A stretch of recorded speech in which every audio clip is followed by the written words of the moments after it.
आजमगढ़ के पलना में मां पालमेश्वरी देवी धाम पर मां पालमेश्वरी शिव शक्ति दल द्वारा हर वर्ष की भांति इस वर्ष भी बड़े हर्षों और उल्लास के साथ सावन मास महीने में 24 घंटे अखंड रामायण पाठ और भव्य भंडारे का आयोजन किया गया था। इस अवसर पर समाज सेवी राम सबद भारद्वाज ने राजकुमार उर्फ गुड्डू जायसवाल को माताजी की चुनरी गले भेंट कर सम्मानित किए।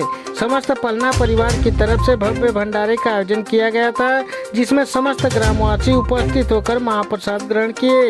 इस मौके पर ओम प्रकाश बंटी सिंह, संदीप जायसवाल, दिनेश यादव, राकेश जायसवाल, राजदेव तिवारी, रवि बाबा, वाले यादव, राज सोनू आदि मौजूद रहे। ब्यूरो रिपोर्ट पवन पूर्वैया न्यूज, आजमगढ़, उत्तर प्रदेश।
Oh